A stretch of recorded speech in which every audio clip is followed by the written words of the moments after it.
Instant motivation എന്നൊക്കെ പറഞ്ഞാൽ എങ്ങനെയാണ്? എൻ്റെ ജീവിതത്തിൽ ഇതുപോലൊരു ഇൻസ്റ്റൻറ്റ് മോട്ടിവേഷൻ വേറെ ഉണ്ടായിട്ടില്ല.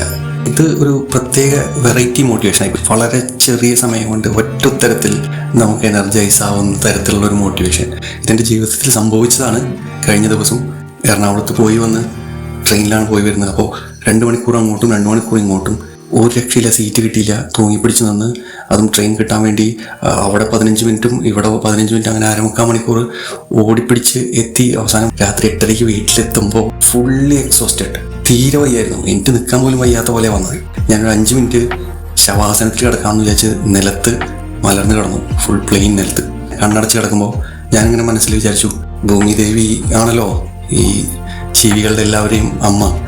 അപ്പോൾ ഞാൻ മനസ്സിൽ വിചാരിച്ചു, അമ്മേ കൈവിടലേ, എനിക്ക് തീരെ വയ്യ, ശക്തി തരൂ.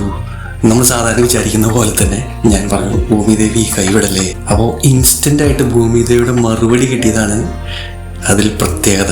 അതായത് എൻ്റെ അടുത്ത് പറയാണ്, 400 കിലോമീറ്റർ അകലെ സുനിത വില്യംസിനെയും ബുച്ച് വിൽമോറിനെയും ഞാൻ കൈവിട്ടില്ല, പിന്നെയാണോ എൻ്റെ മടിയിൽ കിടക്കുന്ന നിന്നെ ഞാൻ കൈവിടുന്നത്? ഇൻസ്റ്റൻറ്റ് മോട്ടിവേഷൻ എന്ന് പറയുന്നത് ഇൻസ്റ്റൻറ്റ് മോട്ടിവേഷൻ. പിന്നെ എവിടെ നിന്നാണ് നമുക്ക് ശക്തി ഉണ്ടാവണമെന്ന് പോലും നമുക്കറിയില്ല. എനിക്ക് തോന്നിയത് നിങ്ങൾക്ക് ഷെയർ ചെയ്യണം.